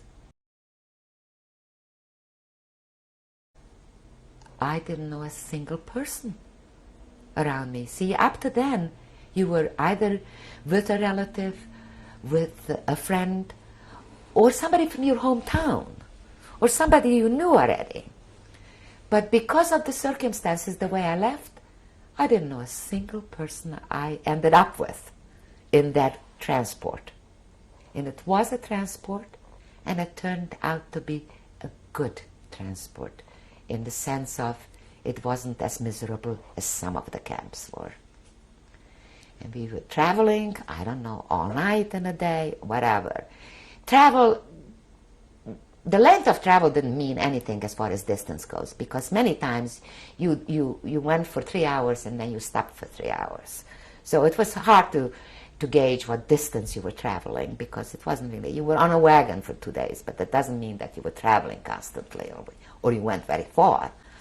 And we arrived in a place near Leipzig, Heimlichen. It was a small town, but it had a factory. When we came there, by that time I found 3 women from my hometown, 2 sisters and a daughter, and we came to this barrack where they housed us. There were 350 Polish women, Polish Jewish women, when we got there, and there were 150 Hungarians. There were 500 people in that camp. In this camp, we all got a little pot with a spoon, which I thought was the height of luxury. And beds, 3-tiered beds, but a person to sort of a cot size, and I was by myself. It even had a blanket, I think. And I went right to the top again, because I just was, that's where I was comfortable, on the top, and near a light. Because by the time you were on the top, you were pretty close to the ceiling, so this light was very close to me. Turned out to be a good thing, because there were bed bugs, and they wouldn't come out with the light. So I had a good bed there. And that was the end of Auschwitz, the beginning of work camp. There was an ammunition factory. I don't know what I was thinking, but I must have had something in me that wanted to live or survive, because I was there, everybody was relaxing. I cannot even tell you. It was ascertained that there are no crematoria around there. That unless somebody actually comes over and shoots you, there is no extermination. there's nothing planned. You don't have that fear that was with you 24 hours a day in Auschwitz, especially in Camp C. Especially in Camp C, because you were so worthless. You were not even tattooed. And people relaxed. And we were there less than maybe a week when the doors opened and they said that they need volunteers, but they have to speak German. In my computation at that age, I said to myself, if they need to speak German, it's probably not hard physical work. I don't know why, but that was. And I volunteered. I put up my hand, and I went to work in this factory, and I did the right thing. By accident, I did the right thing. I was in a small area that was in a glass enclosed, and what I did is that I sharpened knives that were put into other machines. They were not knives. They were rotors or anyways, things that had blades that went into another machine that then made something. And these machines, blades had to be, they had cogs, very accurately measured and sharpened. You know, sometimes I was ashamed of myself when I thought back at that time, because I tried so hard to do a good job. I can't explain that. I tried hard to do a good job. And it wasn't a philosophy or a plan, because it got me no place, except that I tried to do a good job. And then one day, you know, very early on, and I did. I caught on fast. They even brought in a new machine that they had sitting someplace and nobody could use it. They were going to teach me that machine. And it was huge. They had to have a crane to lift it into my area. And there was a man, a foreman there, who shook his head once and stared at me, and he said, "You are not 18. How old are you?" There was a civilian, a man working in the factory. And I quickly had to think, shall I continue my lie? Shall I tell the truth? And I figured, well, they're not killing anybody here. I'm going to tell them the truth. And I remember he like sort of put his hand to his head. Unbelievable. But you know, they wanted to teach me that machine. And believe it or not, they sent me to school. In that factory, there was a room where they gave like courses in something that was going on. And an SS woman and I, in the afternoon, went there for an hour every day for 2 weeks. After that, they put a yellow band on me with an E on it. E for Einsteinerin, which means foreman. I mean, roughly translated. And that's what I did. Outside the glass enclosure opposite me was a Czech forced laborer, not Jewish. Alongside of me, outside the glass enclosure, was a Russian soldier prisoner. Also, these are all people working at different machines. Within the glass enclosure, there were like 3-4 people. And we alternated with some French prisoners. I know they were French. We were working from 6 to 6 or 7 to 12 hours a day, and they were working 12 hours a night, and then in 2 weeks we were working during the night and they were working. We never saw each other. But occasionally they left something someplace, and it was French, something written in French. There was always an SS woman. She was sitting in a glass enclosed cubicle that you up near the ceiling, that she could oversee the whole, a large area. And once the foreman, the man who asked me my age, gave me something to eat, left over from his lunch. He even sort of shrugged and he said, I am hungry too, or I don't know, I have no food either. The other encounter with the civilian I had was again a German man who came with a knife. He would come to sharpen. He once said to me, you know, we're not all bad. I happen to be a communist. I mean, this was information that sort of was meaningless to me. And that's how I lived through Heimlichen. It was working there,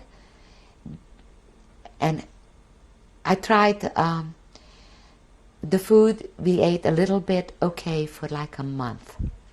Then things got worse, and we ended up living on very little bit of watery brown liquid that passed for coffee, a piece of bread that we examined a hard time.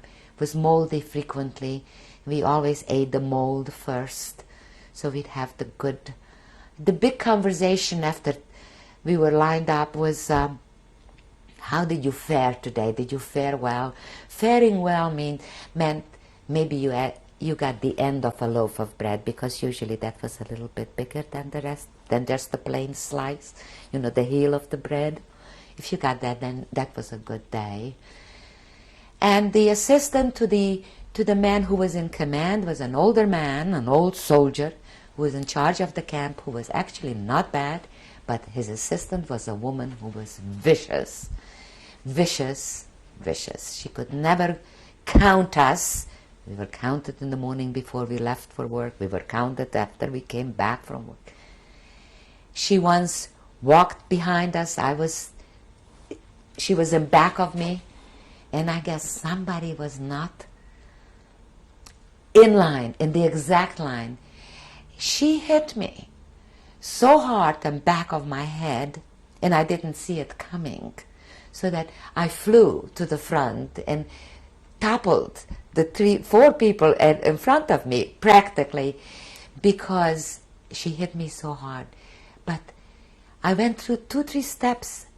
I pulled back, put myself into that rigid position that she demanded during Tzei Lapel. My ears were ringing, my eyes were tearing. I had like a ball behind at the back of my head later on, but I almost like didn't feel it. It almost was like, this is not so bad, it could be worse, it could be worse. I started to get an infection. I had like a pimple which I scratched. That got infected. It wouldn't heal. It just wouldn't heal. And it just, I think I had something on my arm. Pussy, pimples, just in one area that just wouldn't heal. I guess I just had no nourishment by that time. Things were not healing. Had that happened in Auschwitz, I would have never made it out. But it happened in that camp.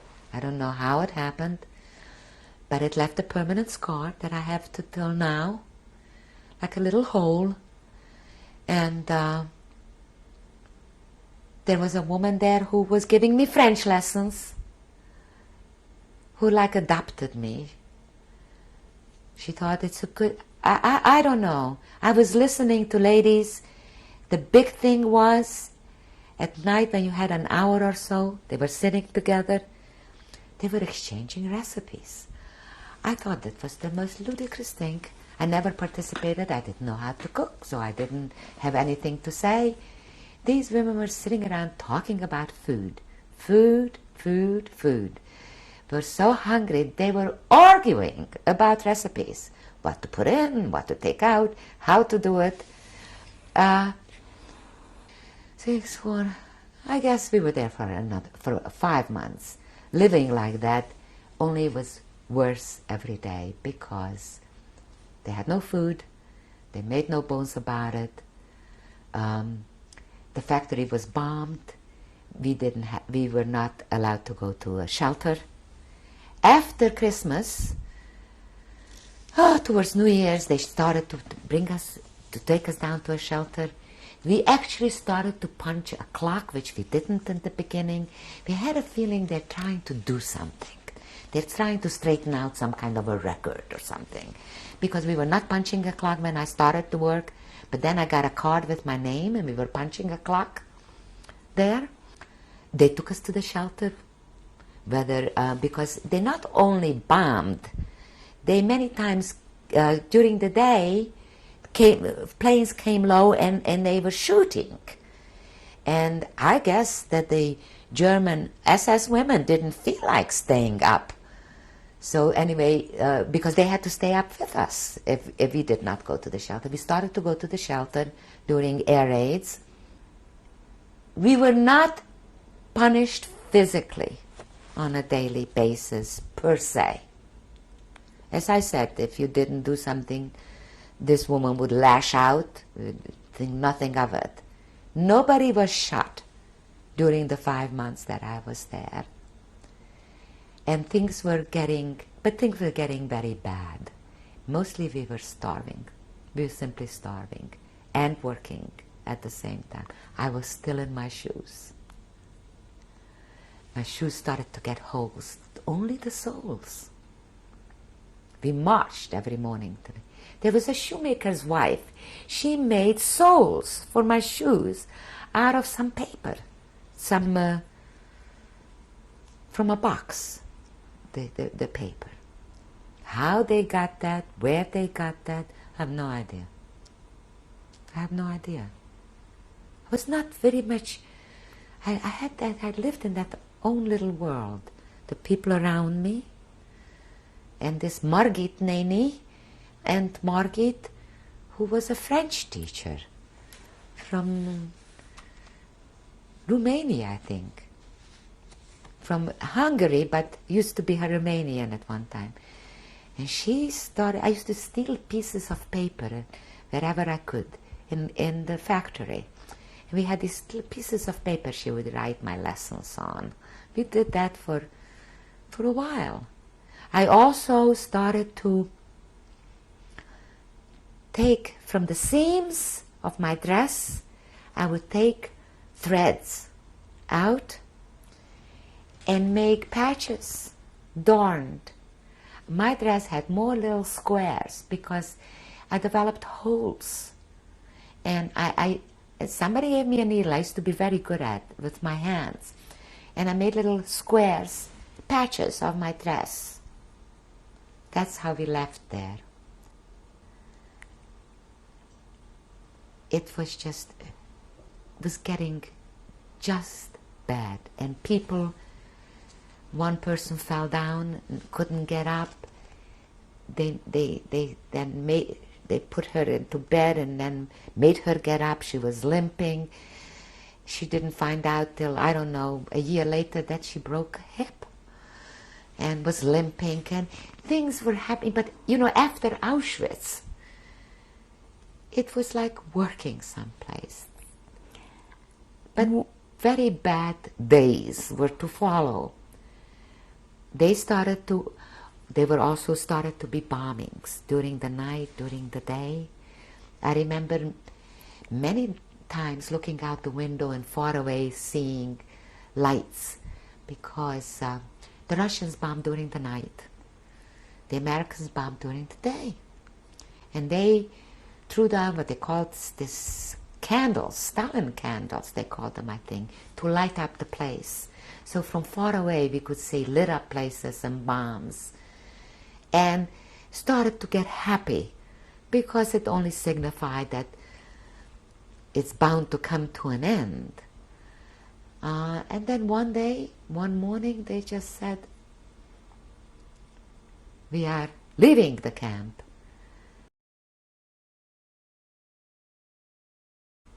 And we left, lined up in fives, and with 2-3 SS women, and the SS soldier, the usual, left the camp and started to march.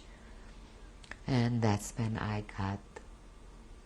we were marching, we were on our feet. I don't know what we had, what they gave us in terms of food. They gave us something. I know we carried some food. But after that was gone, I don't remember getting food. I don't remember. I remember that I was terribly hungry. I remember stopping in the fields, and we would like cows. Somebody would say, there were always rumors, and they say, there's a blade, it has 3 little leaves on it, that is edible. And we would just descend and eat up that grass. It was grass. Maybe it was edible, I don't know. Maybe it was enough nutrition, because that's all we had. One morning we were marching through, we started always early in the morning, early. Especially early because we were marching through a small city. I know there were streets, there were houses, 2, 3 stories. You didn't have houses like that in villages. You just had it in the bigger cities.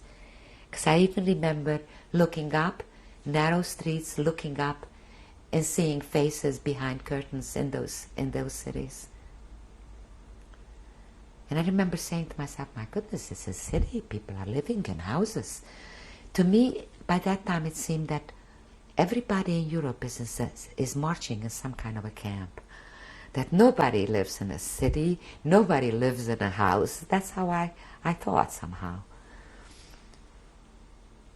When we left that city, and the night before we ate that grass, I don't know where we were.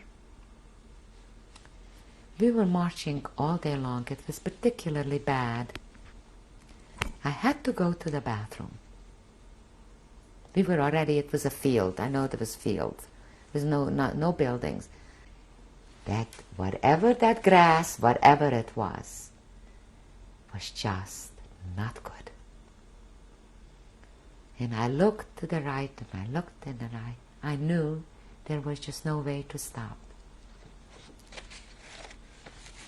And after all the things that I have gone through, I felt at that moment that the worst thing happened to me that ever happened to me in life, before or after, is that I went to the bathroom. And the woman, I was on the end. As we were marching, the woman in the middle of our 5 realized what happened. And she grabbed me by my neck practically and changed places with me.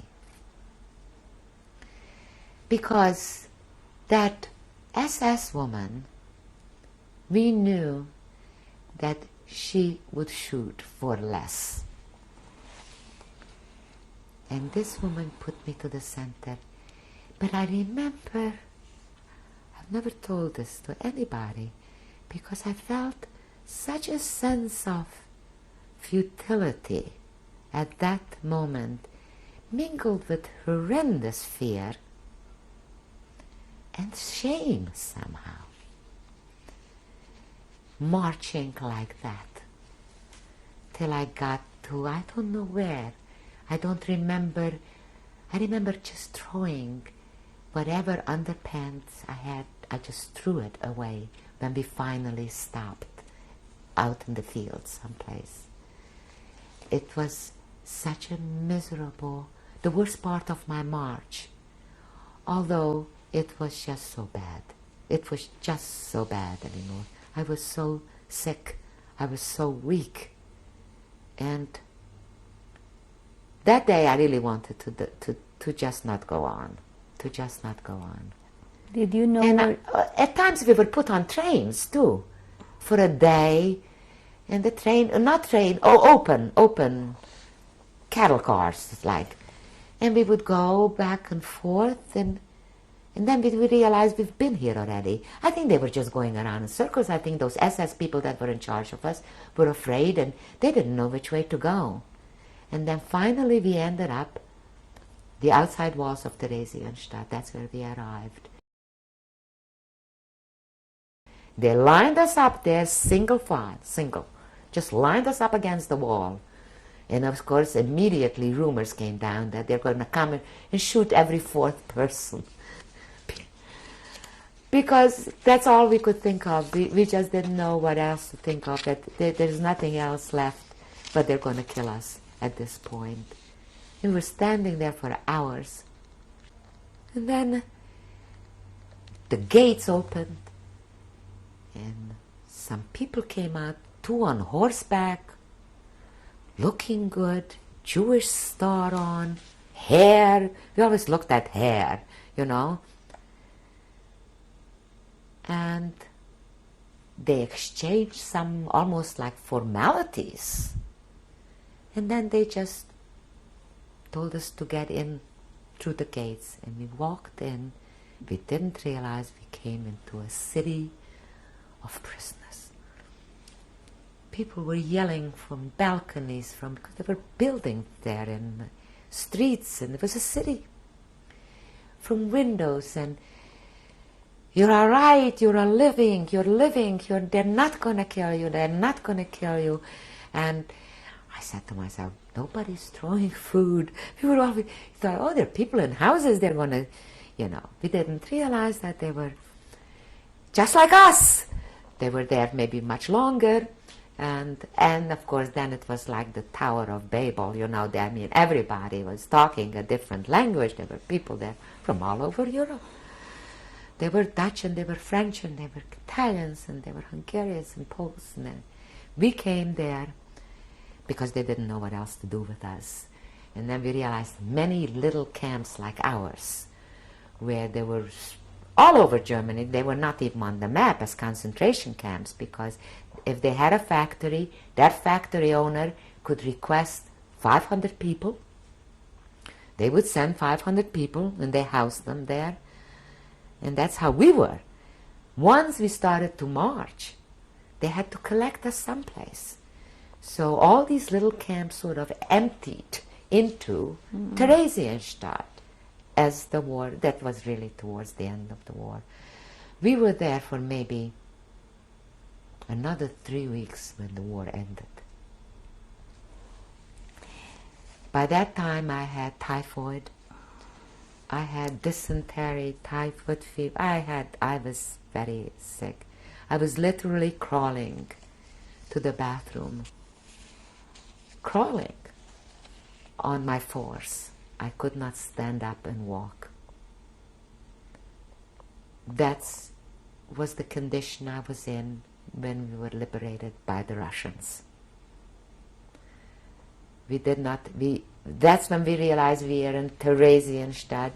That's when we realized that Theresienstadt was really not too far from Prague, and you know, and I only got that from other people. I was not in a state of mind anymore to ask questions or to really be interested in where I am.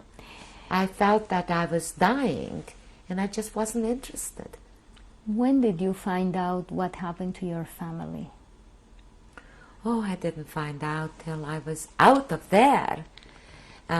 We got out of there, 4 adults, those 2 women from my hometown, some other. We ran away. They quarantined us by buildings because we had this communicable whatever. We were there. I must add something that saved my life, that I am convinced that I would have never made it. After we were already liberated, I went with a friend for a walk outside the gates. It was a sunny day. We were walking, and we saw steam, like smoke, coming, and the girl that I was with said, this must be a field kitchen. It was a field kitchen. We approached it. There was a Russian soldier that seemed very old to me, because he had a gray mustache, and he big mustache, and we were walking towards him, and we I spoke enough Russian to ask for bread or food. Not enough, just words. And he looked up and he shrugged his shoulder like, he has nothing. It was a field kitchen, very primitive if you think of it today, but, had a chimney and then he cooked. And then he sort of nodded and told us to wait. And he took out a beautiful napkin because, they looted. And he had a beautiful damask napkin. And he went to one of these cauldrons and had rice in it. And he filled this napkin with rice. Made 4 corners, tied it together, gave it to us. We grabbed it and ran with it. And we sat down there in the field and with our hands stuffed ourselves with that rice. And that stopped my diarrhea. It stopped my severe dysentery that I had almost overnight. And I think if not for that, I wouldn't have made it, because we got no medical whatever from the Russians. We got nothing. Food, kasha, I remember vaguely. Food, but not really.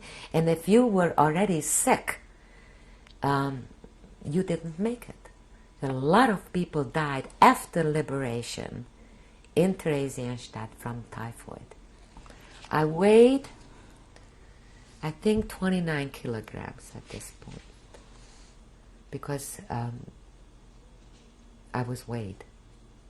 I mean, the Russians, they made an attempt to sort people out, but I don't know how many thousands and thousands of people were in Theresienstadt at liberation. And the war was at an end, and everybody was running in a different direction. And the Russians were bringing prisoners. So they quarantined us. I remember eating a raw potato sliced with, I thought it was the most delicious thing that I ever had. We got out of there again before day, in the night, and started to walk towards Prague. I was not in charge. Somebody took me along. It was always an older person. We are going. Come with us. So I don't know what they knew, but I went.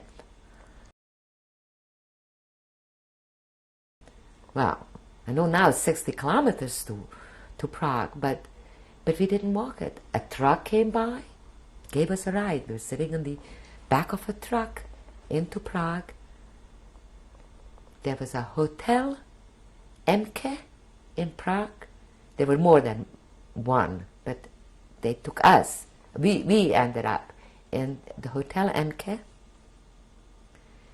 where there were rooms. The hotel was totally stripped of furniture, except for downstairs. The rooms had only mattresses.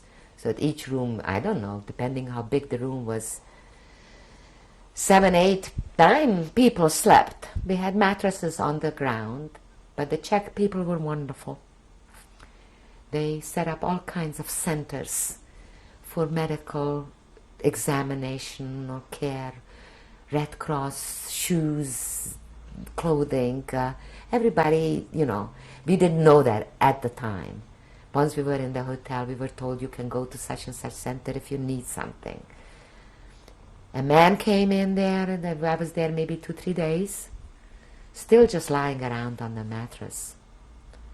We had food. He introduced her and said he was from my hometown.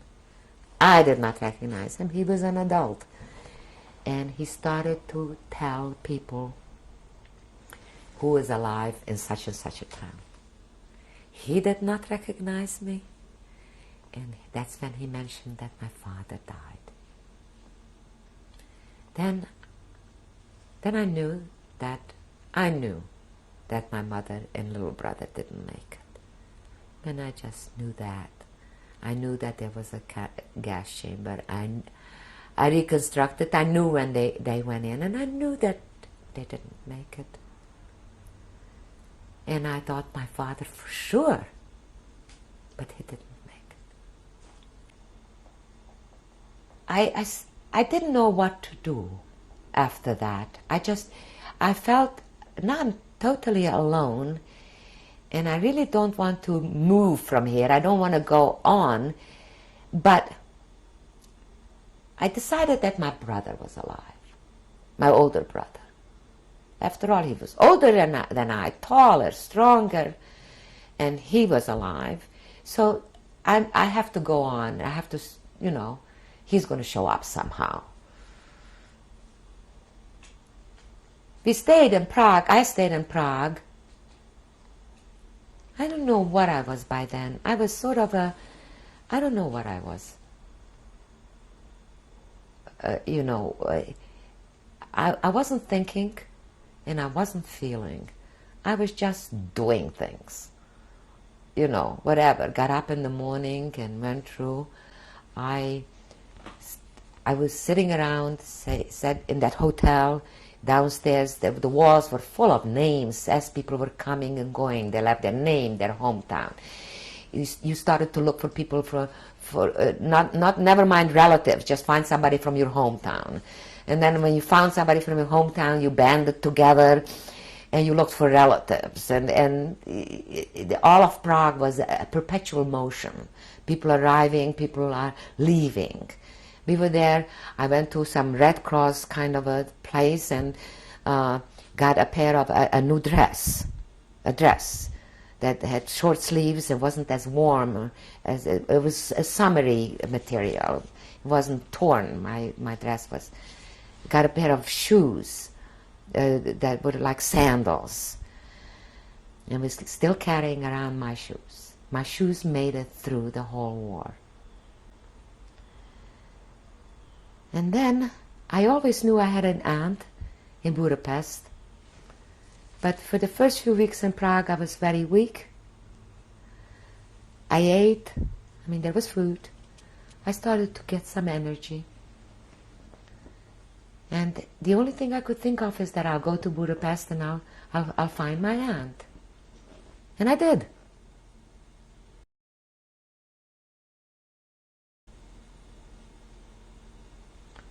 In the course of things I found out that nobody was left alive. My whole family was killed.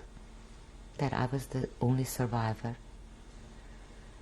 And I headed for Budapest. Took I think 8 days from Prague to Budapest, because we would find a train, we would go for an hour and stop for no reason. We had to get off, look for something else.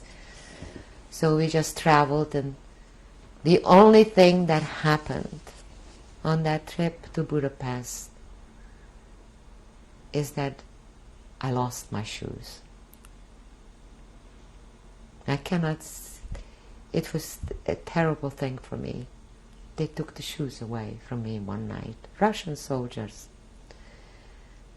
They came during the night. I never even woke up. I slept through it.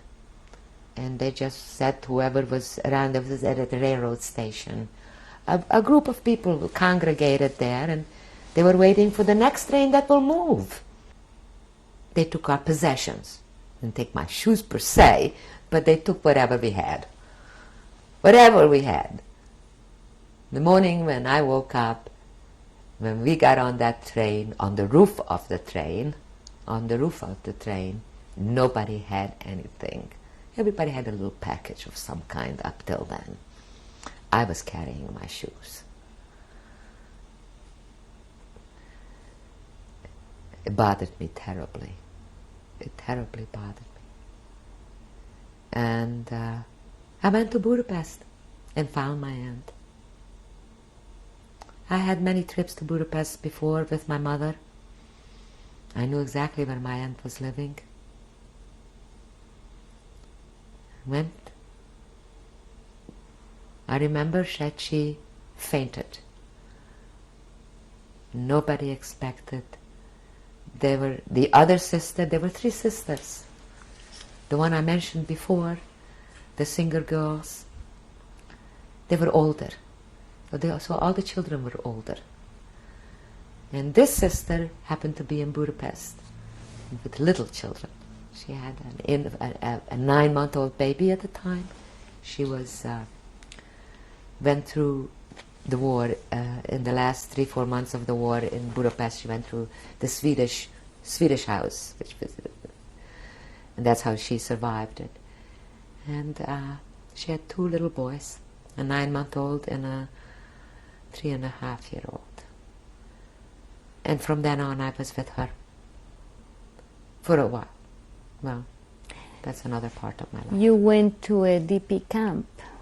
Oh, I was in Budapest, and I went back to my town because there were things hidden, and they sent me off by myself and with a cousin and some young men who then I found everything I was supposed to find. They took everything away from me, Jewish guys.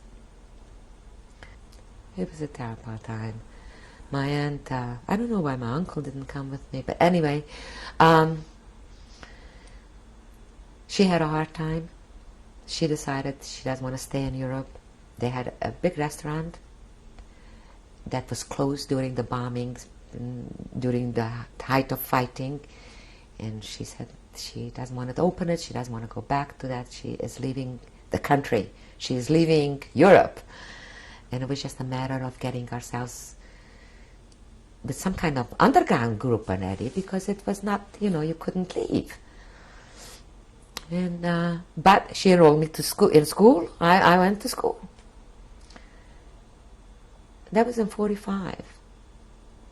But I never finished anything. We just, word came that there is a transport and we can leave, and we left. Went to this building from which the group was supposed to leave. Nothing happened. We went back to the apartment. I think we had 3 false starts till I don't know who was in charge, who helped these transports by this time to get them away from the Russians. I mean, and we got out. We got out from Budapest, went to Vienna, into the Rothschild. There was a Rothschild, I believe a Rothschild hospital, or was it a Jewish hospital built by the Rothschilds, or it was called Rothschild Hospital, I don't know, but that's what they did with it. These, these transports would arrive there and stay for 2-3 days till they were sent to another DP camp, to a DP camp, and we were sent near Munich. There was a camp near Munich. I believe was called Aschau. I think it was called Aschau. And there somehow more relatives started to collect. The grapevine, I don't know. But we decided not to stay in the DP camp, and we went to Frankfurt. And that was my aunt and her husband and the children. By that time, the Singer girls, they all survived. The 3 were with us. And then we realized that we will not have the money or to stay in Frankfurt. We must get to a DP camp before we get to the States. That was the aim of coming to the United States, but it was red tape so we collected ourselves in Bad Salzschlirf, which was near Fulda, not too far from Frankfurt, and by that time we were cousins and second cousins, 2-3 people from every branch of the family. There were a lot of Rosners there, no Chajmovitz. My one and only aunt died. My grandparents died. My parents died. On my mother's side, the same thing. There were some cousins and cousins' children that were left. We were together, then registered, and slowly my aunt registered me separately under a children's transport. And even that didn't go that smoothly. As I was processed, the ships went on strike, and I was in Bremerhaven for 3 months instead of 3 days, and ended up coming to the United States in January 1947.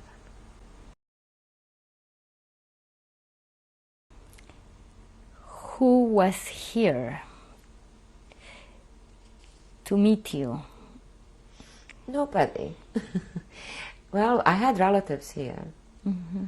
I didn't know even. I mean, I knew I had relatives, but I certainly wasn't in personal touch. I knew always that my mother had brothers. Actually, just one brother, I thought. But there were two that first came long ago. And by the time we were in these DP camps, I knew that they lived in Florida. I always knew they lived in Florida, but somebody was in touch with them. What happened after your arrival? To the States? Well, for one thing, they lost my medical records. So when I arrived, everybody got off the boat, so to speak, except me. Except me, out of all those people. And the children became so-called first class, but it was a military transport ship, so it wasn't like first class or anything. But the so-called first class was for the children. Even there were, there were a lot of the kids by that time. Though most of the real survivors, the numbers were age 17 and 18. I mean, that was the group that best made it. That 19, and they all registered that they were under 16 because they took the young people earlier. There was the Committee for Displaced Children. So there were a lot of records, and everybody was processed, and they had blood taken and X-rays taken, whatever. Well, mine was lost. So nobody said anything to me. Everybody was getting up, but they called my name and they said, sit over there, and there I was sitting, and suddenly the whole ship is empty, and I'm sitting there, and then a woman comes. I guess it was from a social agency, only she didn't speak anything but English. I did not speak English. And she put me in a cab with her. She came with me, and I ended up in a small hospital on Ellis Island. That's where I went to. And they put me to bed. I was so exhausted that I was so happy to get into bed. I didn't realize till the next day that there are bars on the windows, and the pajamas they gave me had stripes, with the red stripe down my back, like prisoners, like in Auschwitz. Because that's what they had on Ellis Island, because they kept the so-called undesirables in that little hospital. They were essentially there because they were awaiting some kind of a decision. They were going to deport them back, to send them back. But I was there so they could do all the medical things that they already did again. So that took I was there for like 4 or 5 days. But I didn't know anything. There was a woman that came to clean the floors that spoke German, that started to translate for me, and that's how I found out. But I was there almost 24 hours before anybody even tried, took the time to say boo to me. It just, it didn't bother me. And I wasn't afraid. If I really strained, I could look out the window and I saw the arm of the Statue of Liberty. Where did you end up living? I lived after the war in Miami Beach. From that, Miami Beach, Florida. With whom? With an uncle, my mother's brother. That's who I went to live with. He knew about it. He had it all arranged. Nobody came to New York, but they were expecting me. And it was arranged through the social agency who went to see. I found that out way after. I lived with him for 4 years. Then I arrived on Thursday and was in school the following Monday. As simple as that. What schooling did you get? Miami Beach High School. I entered 9th grade. It was all arbitrary. And did you go on to... I finished high school. I did extremely well once I learned to speak the language.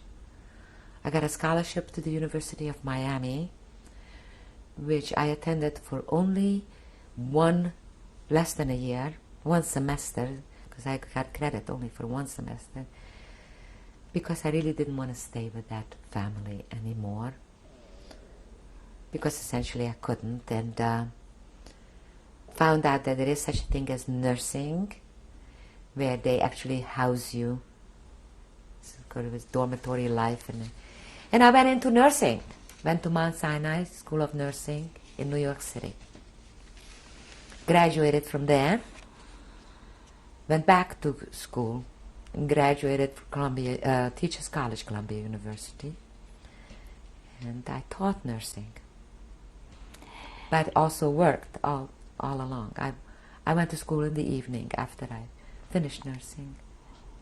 When did you get married? I got married in 1958. Finished the school in 56. Finally, when I was, all finished with school. What is your husband's name? Murray G. Baron.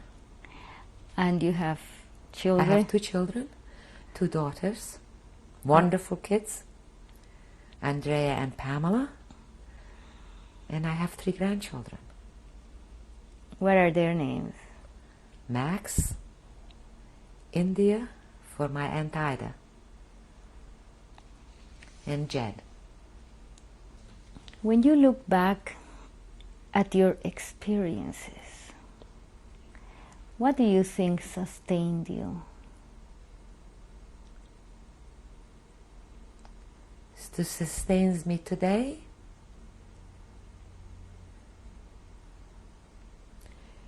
Today it's only my family.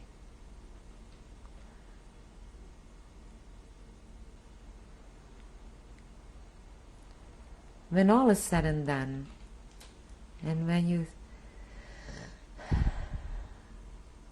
you think, well, my problem was I did not think back too much. I didn't want to talk about it, I didn't want to think about it and all of that. I have made good friends along the road, had good jobs, I had a good man who worked, did good things. I mean, the man I was married to, I am married to, the children, and slowly over a long period of time, it took a long period of time, that you started to feel again, to feel things are worthwhile, to feel people are not all bad, to realize that you really don't want to die, that it's good to be alive, there are things to do, things to see, and things to feel that makes up life, and there's nothing wrong in living. Why did you survive? I'll never know. I know that there are people who say, I survived for a purpose. I survived because I want to do this and that. I don't think so. I don't know why I survived. Sometimes I feel it is something that was beshert, something that was meant to be, because I certainly didn't try to survive. And other times we just there's no reason why I survived. Then I think to myself, why did I think of volunteering for work when I arrived near Leipzig in that factory? Was there something in me that unconsciously planned. I don't remember consciously doing it. Why did I straighten up? What was in me that I straightened up and looked into Mengele's face? In a way, I stared him down. In middle of Auschwitz, in middle of Camp C, when I was skin and bone. What made me straighten up and look into his face that I knew was almost like a look of challenge? It took a second, but at that moment he put me on the right side because of it. So sometimes but those are superstitious things. Those are not other things. I have no rational explanation. I don't know. I certainly didn't feel that now that I have survived, I must go and save the world. I just wanted to live. What impact has your experience during the war had on your religious faith? Well, I went from not even thinking in terms of religion immediately after, or even thinking there was a God. I remember when we were in Auschwitz, they called one day, we are going to go to such and such a little hill, congregate there. It was a DP camp. And this rabbi is coming. He's going to say Kaddish, and we're all going to go there. And we did. And I remember it was in an incline. It was a hill. And I was bracing a tree. I was sitting there and I hugged the tree. And everybody was saying Yiskar. And I remember saying to myself, what for? First of all, I thought there should be no more holidays like we had. And there should be no more Yiskar because Auschwitz should be the Yiskar ever after. It took a long time and maturity to get to put myself into just this blanket, this quilt of Jews with a 5,000-year history. Not for me, I thought everything will start from now on with Auschwitz, because there was never anything like it before, and that is the most unbelievable thing. So we no longer have to fast, we no longer have to do anything that we did before, because we have a new set of rules from then on. That's what I really thought to myself. But I always did what other people did around me. But that's what I thought. And it took a long time to become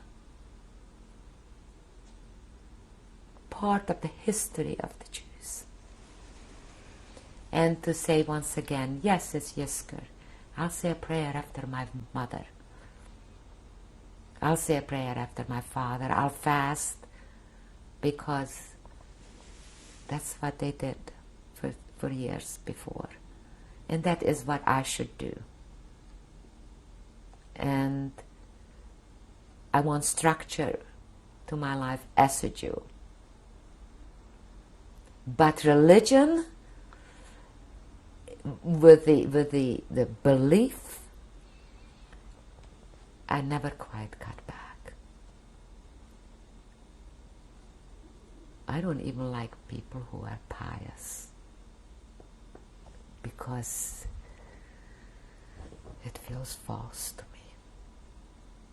At the same time, I really recognize the necessity of it. What do you want to tell to future generations? I wish I would be wise enough to just sit here and say something tremendous, but the worst thing to me was that I thought for the longest time, because nobody talked about this, and I certainly wasn't going to talk about it, and not even the relatives that I had here, close relatives, ever said to me, what happened? So I felt this was not interesting, that after all of that, it's going to be forgotten. And that was, I felt that someday somebody's going to open a history book, and all of this will be relegated to a footnote in a book. And that was always, I felt panic when I thought of that. And as the years went by, I realized, especially in the last few years, that we have become fashionable. And they started finally to talk about it. You know, sensitive people, poets and writers who were also in camp, came out, could put it into words or not put it into words, feel it. I feel that the only way for me, that the way I survived, was not to feel anything. I felt somebody, I once read a book, and this woman said that the minute she was like in her 20s, she entered Auschwitz, all feelings sort of left her, and she felt that she is actually looking at herself. Well, I couldn't put it that way, but I do feel that I felt nothing. And that was my way of dealing. Dead body, a dead body. Either went away, either went away. Separated from, okay. I just went. Whichever way I was shoved. Except for looking to Mengele's face, which must have been some kind of a desperate measure. I felt I was going, I did nothing ever, or could I do anything? I didn't think anyone who survived Auschwitz survived by accident. I didn't know nobody planned to die or to live there. What I can say, as I said before, I felt that will be relegated to a footnote. The fact that we have not been is wonderful. The fact that I'm even sitting here, I am grateful for. Because it is a story unlike anything. And sometimes I feel my story is not even horrendous, because I've heard physical abuse and stuff that was even more horrendous. And after all of these years, when I hear that there are people in existence who denied it, they deny it. They say it never existed. Nothing ever happened. This is my grandfather on my mother's side, Lazar Rosner, his wife Hannah Rosner. She died a long time ago. He died in Auschwitz at the age of 72. This is a picture of my mother at age 16. My mother was a redhead, and I guess in the style of what they wore, a sailor suit with a lot of bows. My mother's name was Piri, and her last name was Rosner. Of course, she married a Chajmovitz. The picture was taken in a place called Munkács, that was the bigger city near their village. When it was taken, well, I think this must have been taken in 1917. This is also a picture of my mother I don't know exactly how old she is, whether it was just before or just after she was married, when she got married in 1927, I guess.